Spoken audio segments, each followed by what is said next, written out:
亚洲第一，中国独苗。赵丽颖拿下全球票选大奖，海外特别认她。娱乐圈又迎来了震撼的新闻。2025年欧洲世界电影节的全球观众最喜爱演员票选结果揭晓，赵丽颖以绝对优势杀进了全球女演员前6名。她不仅稳居亚洲女演员榜首，更是前10名中的唯一亚洲面孔，唯一的中国代表。她这份来自海外的认可度，简直令人瞠目结舌，瞬间让她成为了舆论的焦点。这次的投票可不是随便乱选的水奖，每一票都是用真金白银砸出来的，规则严格的几乎让人无法置信，1欧元1票，且投票完全限制了海外 IP 和境外银行卡。国内的粉丝无法通过刷票来拉高赵丽颖的排名，所有的选票都是由海外普通观众自愿真实的投出的。最终，赵丽颖凭借51025票的成绩，超60%的投票者年龄在35岁以上，而且大多数是非华裔的观众。这份荣誉不仅是粉丝的支持，更是赵丽颖凭借角色打动全球观众的成果，意味着她的演技已经突破了粉丝圈层，赢得了更广泛的认可。回顾赵丽颖的成长历程，她从曾经被批评圆脸不能演主角的小配角，到如今的实力派演员，凭借一部又一部的爆款剧，逐步赢得了国内外的口碑。《知否风吹半夏》与《奉行》等作品在海外持续热播，她在剧中的无台词片段还成为了教学案例。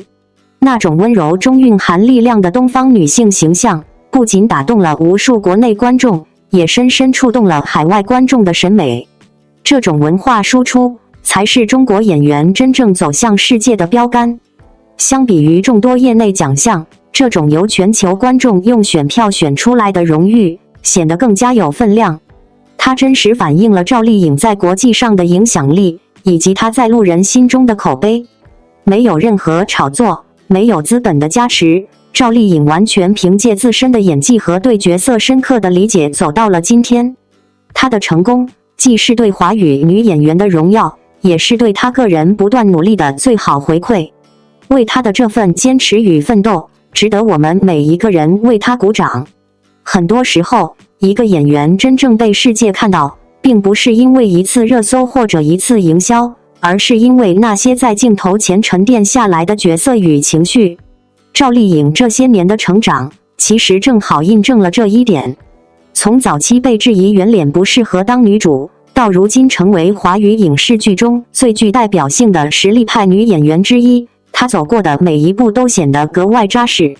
她不是那种一夜爆红，靠话题维持热度的明星，而是通过角色一点点建立观众信任的演员。如果回头看她的作品轨迹，会发现一个很明显的变化，她越来越敢于选择复杂的角色。从《知否》中沉稳坚韧的盛明兰，到《风吹半夏》里带着时代野心的许半夏，再到《与奉行》中兼具力量与柔情的沈黎，这些角色其实代表了不同阶段的女性形象。赵丽颖并没有把自己困在古偶女主的舒适区，而是不断尝试更有厚度的人物。也正因为如此，她的表演逐渐从好看变成耐看，很多细微的情绪甚至不需要台词就能传达出来。从电影评论的角度来看，赵丽颖身上有一种非常难得的表演气质、真实感。她的表演并不刻意追求夸张的戏剧张力，而是更注重人物内在的情绪流动。很多观众会发现，她在一些安静的镜头里反而最有感染力，一个眼神，一次停顿，都像是在讲故事。这种表演方式其实更接近电影表演的逻辑，也正是为什么越来越多观众会觉得她越看越有味道。而这一次海外观众的投票，其实从某种程度上说明了一件事：真正打动人的表演是可以跨越语言和文化的。很多国外观众也许听不懂中文，但角色的情绪、人物的命运却依然能够被理解。这种共鸣，其实才是演员最难得的价值。赵丽颖塑造的女性角色往往温柔却坚韧，内敛却有力量，这种东方女性气质恰好具有一种独特的魅力。作为观众，也许我们更愿意看到这样的演员继续走得更远。娱乐圈从不缺流量，但真正能够被时间记住的，往往是那些把角色当成作品去打磨的人。赵丽颖这些年选择慢慢沉淀，而不是频繁曝光，这种克制反而让她的每一次出现都更有分量。也许未来她还会尝试更多不同类型的角色，甚至走向更大的电影舞台。但无论如何，有一点已经越来越清晰，赵丽颖正在从热门演员慢慢成长为真正意义上的演员，而这种变化恰恰是观众最愿意看到的故事。逍遥，赵丽颖客串当反派，这次的仙侠剧真的不一般。仙侠剧应该算是这几年比较饱和的一类古装剧题材了，爆款电视剧比较多，扑街的也不少，不少观众都开始倾向于重生题材或者是探案题材的古装剧。这次要给大家介绍的就是由侯明昊和谭松韵合作主演的《逍遥》。不知道是因为相比同年龄段的小生，新生代小花的步伐还没有追上来，还是因为导演在选角时有自己特别的关注点。这几年很多古装剧的阵容都是女明星要比男明星年纪大一些，比如此前陈哲远与李沁的合作，《逍遥》也是这种选角模式。这部剧的两位主演谭松韵与侯明昊明明有着7、8岁的年龄差，但在剧中谭松韵却依旧像是一个俏皮的小姑娘，天真甜美，甚至看起来要比侯明昊还要稚嫩一些。所以大家在追这部剧的时候，完全不需要担心会因为年龄差而有出戏的感觉。谭松韵和侯明昊都是大家非常喜欢的演员，也各自有过爆款剧和经典角色，但是刚一开始听说二人要合作出演这部仙侠剧，而且还是几生几世重生虐恋的故事，大家难免会担心，毕竟这几年类似题材实在是太多了，真正能够成为爆款的其实非常少。但这次的这部仙侠剧真的是不一般，几大平台同时播出，而且还在央视播出。更重要的是，作品一开播，大家就看到了非常熟悉的面孔，赵丽颖竟然在这部剧中客串当反派。在剧中，谭松韵饰演的是人族少女逍遥，而侯明昊塑造的则是妖王红叶，谭松韵则是一人分饰多角，有一世饰演的是人族的公主宁安，但不论哪一世，她与男主之间的纠葛都早已经成为了命中注定，两人拥有着前世今生的羁绊，但无论被忘记多少次，又重逢多少次，他们爱的永远只有彼此。这部作品的特别之处在于，男女主角一直处于错位时空的重逢和相爱的状态，所以他们每一次的相遇，对于彼此来说都有着不同的意义。相信大家看到赵丽颖出现在这部剧中的时候，一定会非常惊喜，而且也会有些意外，毕竟以赵丽颖现在的地位和名气，完全不至于在仙侠剧中担任女配。其实赵丽颖这一次的出现背后还有其他的故事。这部作品的导演徐纪周和赵丽颖的关系非常好，当年赵丽颖出演了这部导演的作品《胭脂》，当时是首次合作，而且赵丽颖的年纪很小，但导演对她的评价非常高。赵丽颖也是为了感谢当年导演的知遇之恩，这一次调整了自己的档期来客串这部剧，而且还给导演传授了很多拍摄仙侠剧的技巧，而且他的角色也有让人同情之处，不少人觉得印象非常深刻。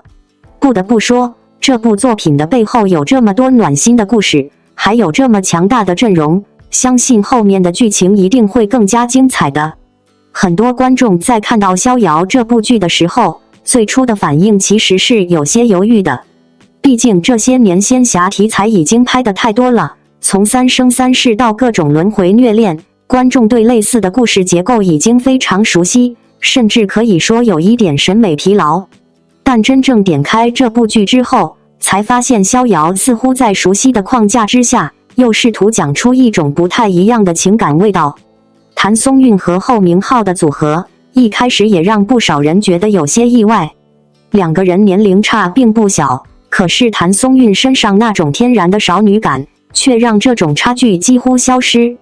她在镜头前的状态依然灵动自然，既有少女的天真，也能在情感戏里表现出角色经历轮回之后的复杂心境。很多观众看着看着就会发现，他演的并不是单纯的甜，而是一种带着故事感的温柔。后明昊饰演的妖王红叶，则给人一种外冷内热的感觉。仙侠剧里的男主很多都是类似的设定，但红叶的情绪表达并不夸张，更多时候是一种克制的深情。也正因为这种克制，当他面对逍遥的时候，那种命中注定却又不断错过的情感，反而显得更加动人。而真正让很多观众惊喜的，其实还是赵丽颖的客串出现。当她的身影出现在画面中的那一刻，很多人都会有一种这部剧突然质感升级的感觉。赵丽颖这些年从仙侠剧一路走来，可以说见证了这个类型最辉煌的阶段。花千骨时期的她是那个让无数观众心疼的小骨，而现在的她却可以从容地演一个复杂甚至带点阴影的反派角色。从表演角度来看，赵丽颖即使只是客串，她的气场依然非常明显。镜头给到她的时候，人物的层次一下子就出来了。她并没有把角色简单的演成一个坏人，而是通过眼神和情绪的细微变化，让观众隐约感受到这个角色背后的故事与挣扎。这种处理方式其实正是一个成熟演员的能力所在。很多粉丝也在讨论，如果赵丽颖真的完整出演一部新的仙侠剧，会不会再次掀起一波热潮？毕竟在不少观众心中，她依然是仙侠女主的代表之一。如今她愿意以客串的方式回到这个熟悉的类型，也像是一种情怀式的回归。从整体来看，逍遥或许并不是那种一眼就能看出野心的超级大制作，但他在演员选择、情感表达以及故事结构上都有一些细腻的尝试。如果后续剧情能够继续保持这种人物情感的厚度，再加上几位演员稳定的发挥，这部剧很有可能会在今年的仙侠剧市场中慢慢积累出属于自己的口碑。赵丽颖的跨界成长，戏里戏外多样转换，人生通透智慧抉择。央视新年推出的电视剧《小城大事》如今正处于热播之中，收视率一路飙升，酷云收视率创下了 2.7% 的新高，登上了榜首。欢网实时收视也达到了 3.6% 的巅峰。在 CSM 全国网的同期电视剧收视中，这部剧稳居第一。腾讯视频的热度值更是突破了27000，相关话题的总阅读量超过了6亿次，多次登上微博热搜和抖音热榜的前列。在这部剧中挑起大梁的女主角赵丽颖，带来了令人惊艳的演技转型。这一次，她挑战了一部年代剧，成功诠释了80年代扎根滩涂的基层女干部李秋萍。作为一位出道已经20年的85后女星，赵丽颖再次引发了热议，并且她在 2026年2月刊的独家专访中展现了比剧中角色更加真实、深刻的人生感悟。赵丽颖的演技在这部剧中发生了巨大转变，她脱去了往日仙侠剧和古装偶像剧中的华丽外衣，选择在年代剧领域大展拳脚。她所饰演的李秋萍是一位不畏艰难，带领群众从荒滩上建设现代化城镇的基层领导。该剧改编自朱小军的报告文学《中国农民城》，讲述了一个励志的故事。在没有国家资金支持的情况下，李秋萍带领群众打造新城镇，展现了时代女性的勇气与智慧。这部剧由庆余年的导演孙浩与大江大河的编剧袁克平联手打造，1月10日上线后，就凭借其新颖的题材和视角引起了广泛关注。作为国家广电总局重点扶持的项目，剧集内容扎实，制作精良，凭借真实的奋斗故事打动了观众，充分展现了年代剧的独特魅力和人文关怀。剧中，赵丽颖饰演的李秋萍，在从海外归来后选择扎根基层，穿上干净利落的工作服，瞬间将观众带回到了那个充满生机与挑战的80年代。与以往她所塑造的那些外向、充满爆发力的角色不同，李秋萍的魅力恰恰在于她的内敛。面对群众的质疑时，她从容不迫；遇到困难时，她冷静应对，她温和而坚定的姿态，完美展现了基层干部的成熟与坚韧。赵丽颖用极具亲和力的眼神与自然的肢体动作，将基层干部的形象塑造得栩栩如生。她自己也坦言，演了这个角色，大家对我的印象应该有所改变了。她在准备角色时的那份兴奋劲，简直如同矿工挖到宝藏般激动。这部剧的魅力越发让人上瘾，就在于它展现了一种实实在在的痛快劲儿。赵丽颖饰演的李秋平，不仅是粤海建设的核心人物，更是基层发展与时代潮流之间的重要纽带。她既是改革道路上的关键人物，也是这段历史的见证者。而在现实生活中，赵丽颖的时尚魅力也进一步提升了。作为85后的女星，她在 L2 月刊的封面大片中，由陈曼亲自拍摄，展现了她历经时光雕琢后独具韵味的形象。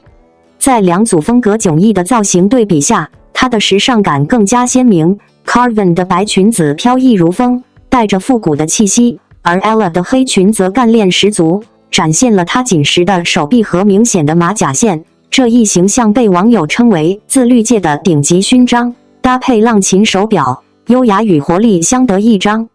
赵丽颖的外表柔和，但她的内心却深藏坚韧。她的那份淡定从容，不需要任何刻意的表演，便能深深打动人心。这不仅是明星上封面那么简单，更是她将自己的人生经历融入了角色与形象之中。那一份从岁月中汲取的智慧与豁达，已经成为她独有的时尚韵味。在 L 专访中，赵丽颖首次透露，拍完《小城大事》后，她给自己安排了一个长达半年的假期，这在追求流量和快速节奏的娱乐圈中是相当罕见的。在这段时间里，她完全脱离了演员的身份，做起了妈妈的乖女儿，儿子的好妈妈。她骑着车享受阳光，研究如何在平台上充电，还为了解儿子的小卡片而特意去学习。她发现自己对孩子的兴趣点并不了解，这一刻她突然意识到，孩子眨眼就长大，家人转眼就变老，能陪在他们身边才是最宝贵的。她和儿子一起挑选地球仪，还打算将多年来的照片洗出来，逐一翻给儿子看，和他聊聊自己的过去。她用实际行动告诉孩子，陪伴就是最好的爱。在这20年的演艺生涯中，赵丽颖不断尝试不同的表演风格，突破自我。从《陆贞传奇》中的聪慧宫廷女官，到《花千骨》中的灵动修仙少女；从《风吹半夏》中的坚韧创业女性许半夏，到《第20条》中的残障母亲郝秀萍，再到现在的基层干部李秋平，她所塑造的每个角色都令人难以忘怀。赵丽颖曾说：“农民靠双手吃饭，我演戏也得有这股实诚劲儿。”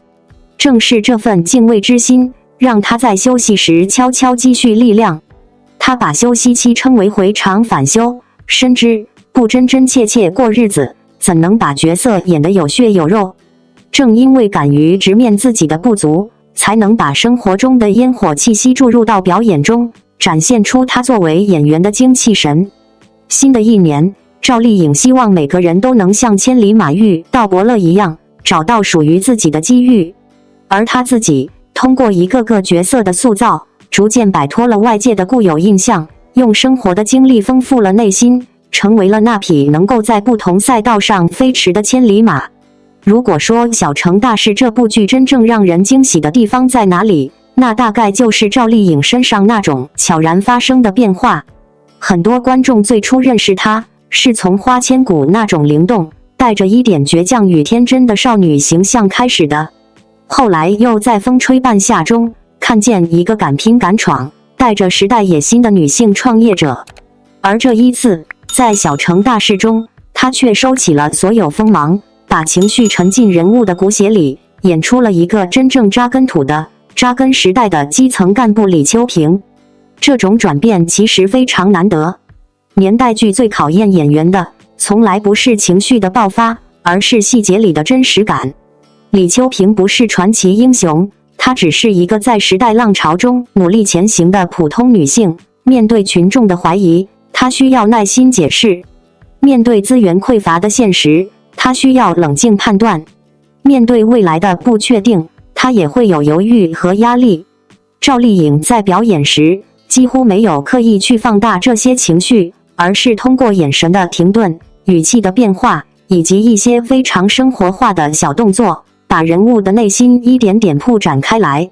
这样的表演方式反而更容易让观众相信这个角色是真实存在的。其实回头看赵丽颖这20年的演艺之路，会发现她一直在悄悄改变自己。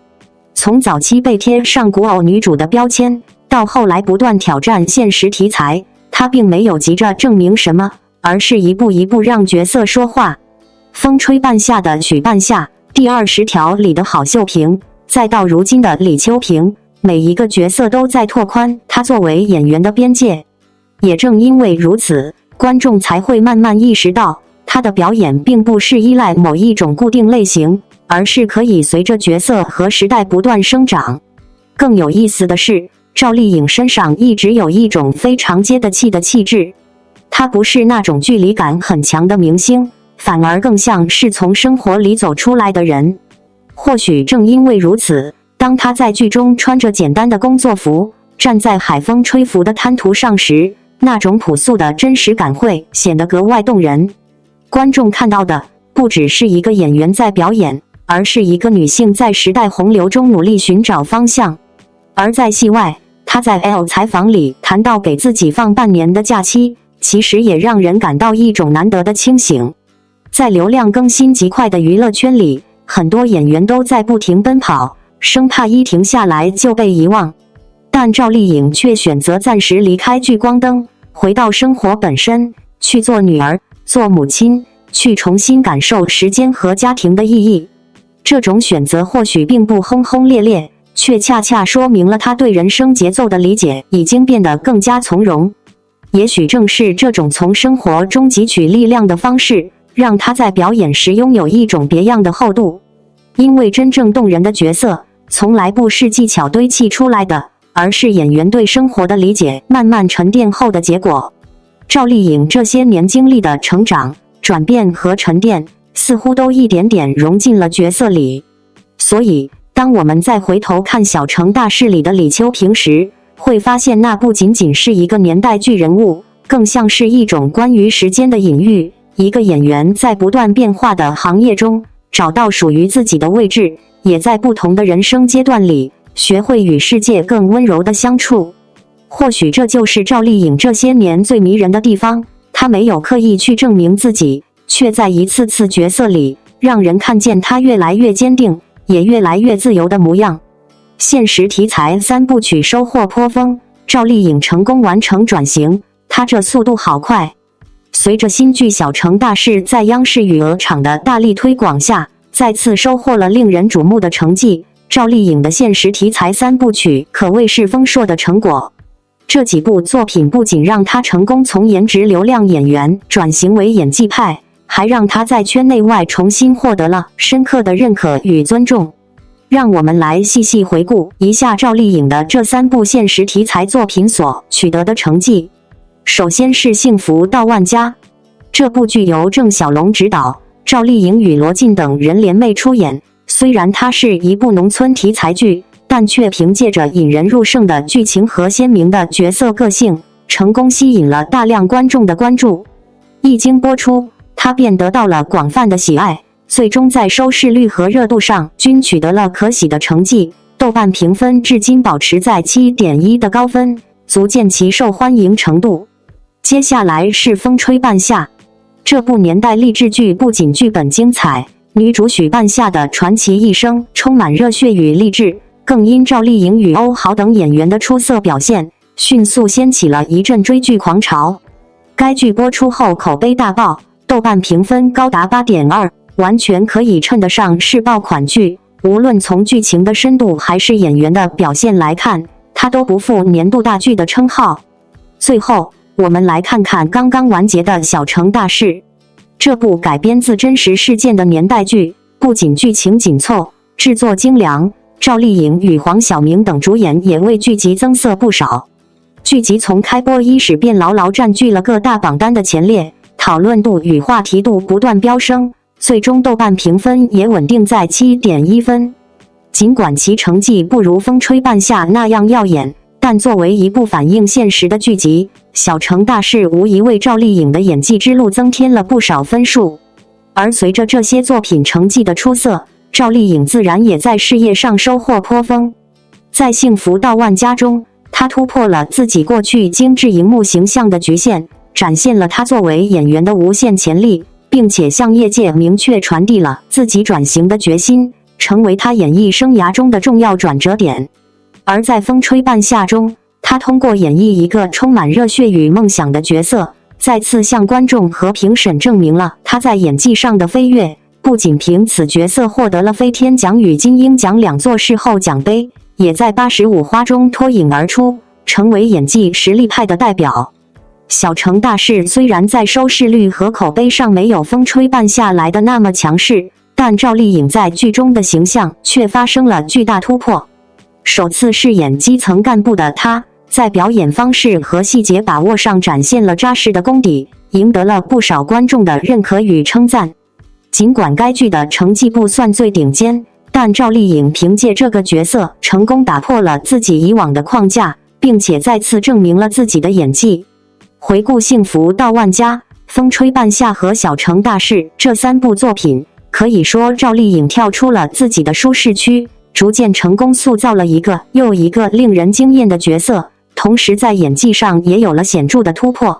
曾经因为结婚生子，赵丽颖经历了一段时间的事业低谷，尤其是在《有匪》这部复出之作的成绩远不如以往时，许多人开始质疑她是否还能承载大剧的重任，甚至对她未来的事业发展表示担忧。但正是这些挫折，给了她一个重新审视和规划自己演艺路线的机会。她调整了剧本的选择，并勇敢尝试了现实题材的角色，最终迎来了事业的新篇章。更令人惊讶的是，赵丽颖完成这些转型的速度，仅仅用3年多的时间，从2022年《幸福到万家》和《风吹半夏》2部剧的播出，到刚刚完结的《小城大事》，赵丽颖在这段时间里完成了从流量演员到演技派的华丽转身。这种快速的转型对于任何演员来说，都是一个极具挑战的任务，尤其是要适应全新类型和角色的切换，并获得主流奖项的认可。而赵丽颖却做到了。她凭借超强的调整能力和转型勇气，成功跳出了以往的演艺舒适区，用更加成熟的人生经验去诠释每个角色，并在演技上完成了自我突破。从颜值流量演员到一连主演了3部现实题材的爆款剧，并获得多个奖项，赵丽颖的转型无疑是迅速且成功的。她的努力与坚持，证明了她早已超越了拼命三娘的标签，收获的每一份荣誉和成绩，都是她用不懈奋斗换来的。赵丽颖的故事也无疑给了许多观众一个深刻的启示，只要勇敢去尝试，人生的道路总会有意想不到的光明与成就。作为观众回头再看赵丽颖这几年的作品，其实会有一种很明显的感受，她的变化不是一夜之间完成的，而是一点一点累积出来的。很多演员在走红之后，往往会选择继续待在最安全的类型里，比如古装偶像剧或者甜宠题材，因为稳定、轻松，也更容易保持人气。但赵丽颖这几年的选择却恰恰相反，她一步步把重心放在现实题材上，从幸福到万家到风吹半夏，再到小城大事，几乎每一部作品都在尝试打破观众对她原有的印象。对一个曾经被贴上流量演员古偶女主标签的演员来说，这种主动走出舒适区的选择，其实是需要很大勇气的。幸福到万家算是一个非常关键的起点。和幸福这个角色并不精致，也没有太多光鲜亮丽的戏剧化设定，她是一个非常真实，甚至带着一点倔强和粗粝感的农村女性。赵丽颖在这个角色里的表演明显收敛了很多，以前在古装剧里那种比较外放、比较戏剧化的表达，被一种更生活化、更内敛的方式取代。很多观众第一次意识到，原来她是可以完全融入角色，而不是只停留在漂亮女主的层面上。到了风吹半夏，赵丽颖的表演又往前迈了一大步。许半夏这个人物其实非常复杂，她有野心，有手段，也有情义和脆弱的一面。这样的角色如果演得太强势，很容易变得单薄；但如果演得太柔，又会失去角色原本的锋芒。赵丽颖在这部剧里的表现，恰恰就在这种平衡之间找到了一个非常舒服的位置。很多观众在看完之后都会觉得，许半夏不像一个被演出来的角色，而更像一个真实存在的人。这种人物的立体感，其实正是演员成熟的重要标志。至于小城大事，虽然整体热度没有风吹半夏那么爆，但从角色类型来看，反而是一次很有意思的突破。基层干部这样的角色，在国产剧里往往容易被拍得过于脸谱化，而赵丽颖的处理方式则更偏向生活化。她没有刻意去强调干部的身份，而是通过很多细节去表现人物的责任感和压力，比如面对群众问题时的耐心，在复杂现实面前的犹豫与坚持。这种表演方式虽然不张扬，却更耐看。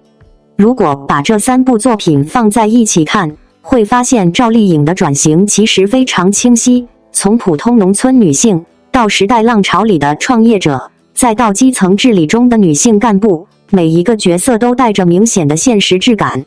更重要的是，她并不是简单的换题材，而是在不断调整自己的表演方式，让角色逐渐变得更沉稳、更真实。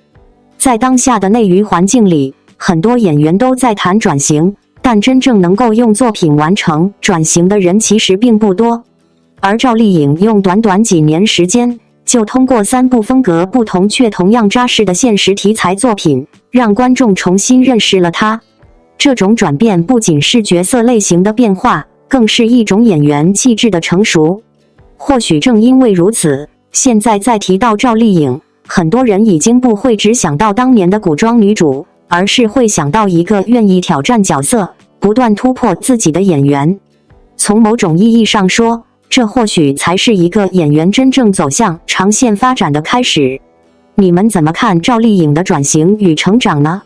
王一博现身巴黎，罕见露笑全程英文交流，生徒显老法令纹明显。真没想到，向来冷若冰霜的王一博，竟在巴黎当众卸下了所有防备。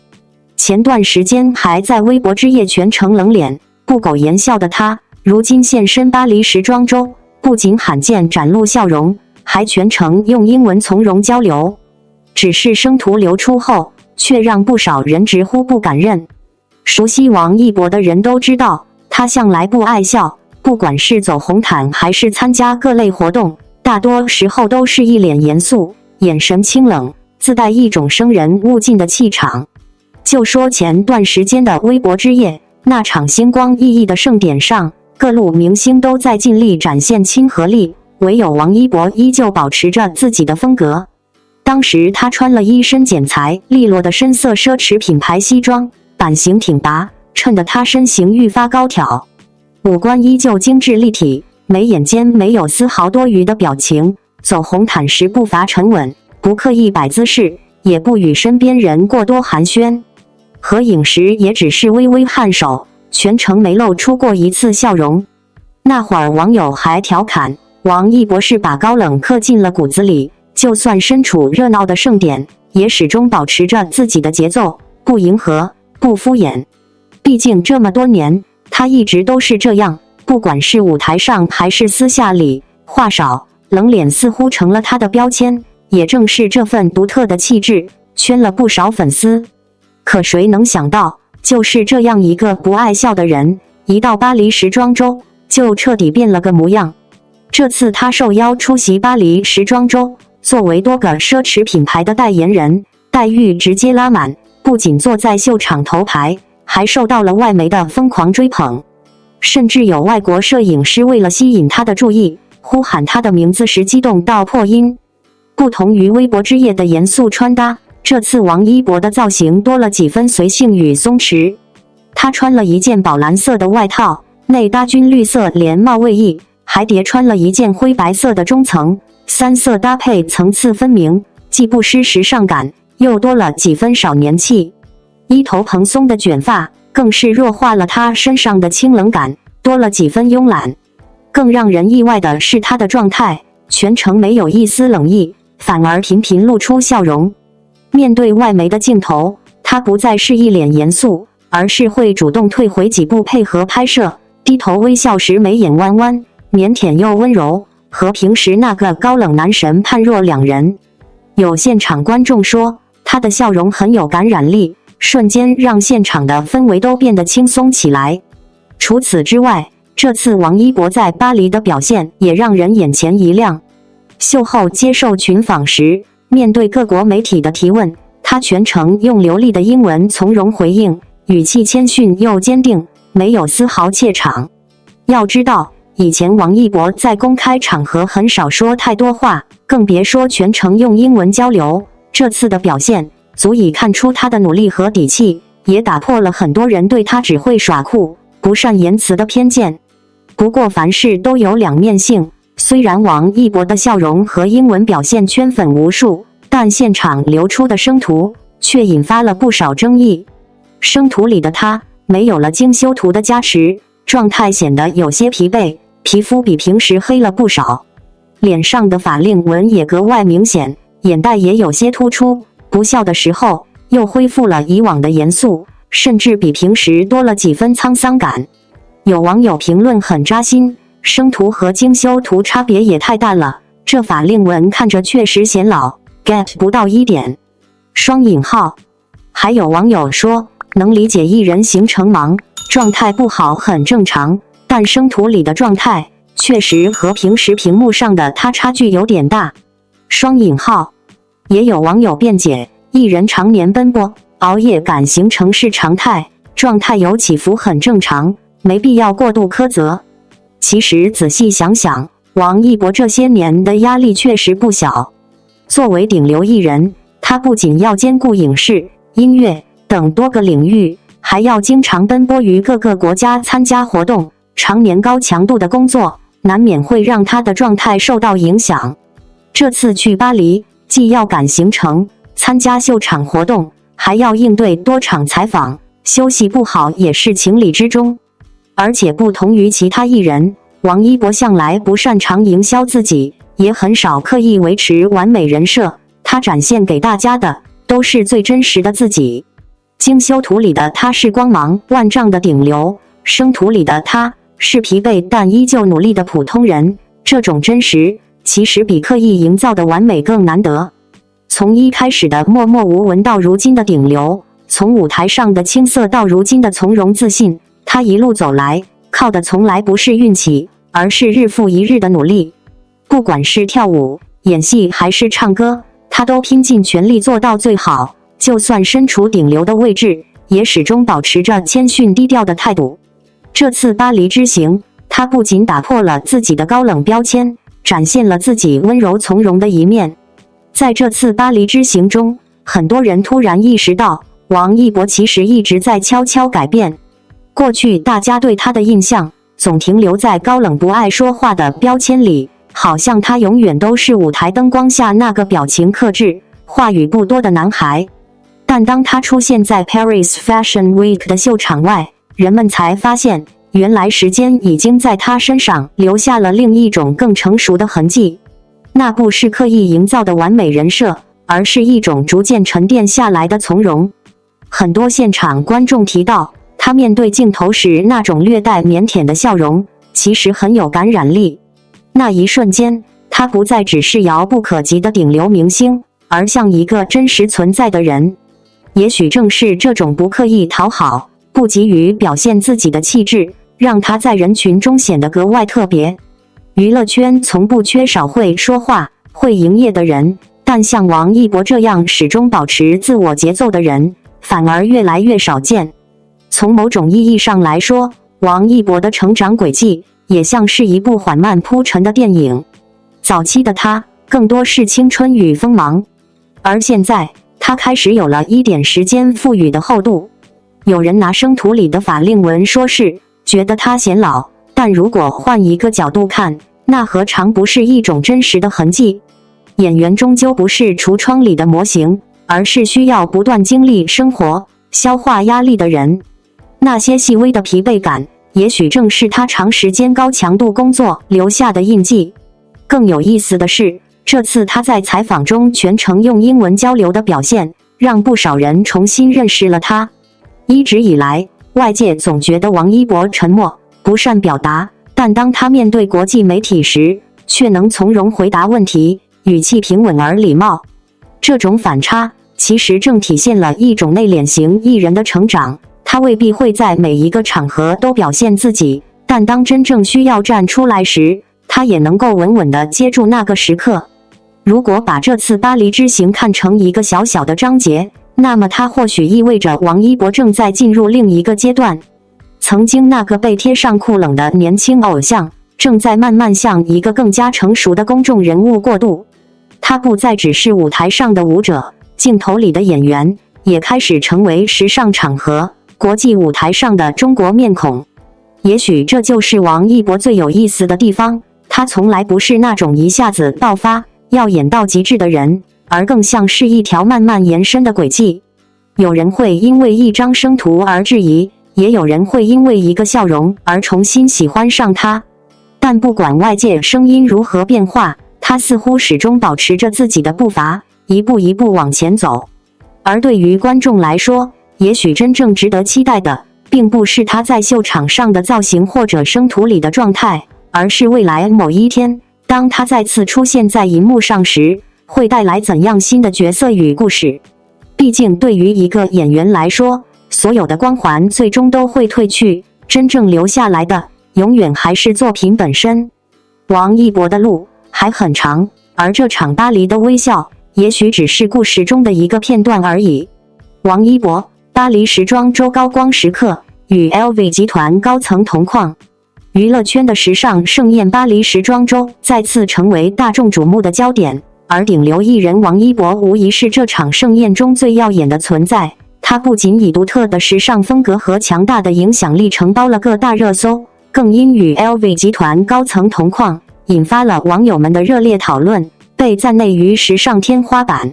此次巴黎时装周，王一博以 LOEWE、Lacoste、Chanel 三大顶奢全球品牌代言人的身份，连续出席3场顶级奢侈品牌大秀。这一壮举在内娱乃至亚洲娱乐圈都堪称独一份。奢侈品牌之间向来存在严格的排他规则，同一艺人很难同时担任多个竞争集团顶奢的全球代言人，但王一博却成功打破了这一常规，在单次时装周中解锁3大顶奢大秀。这份待遇足以证明他在时尚界的非凡地位和强大号召力。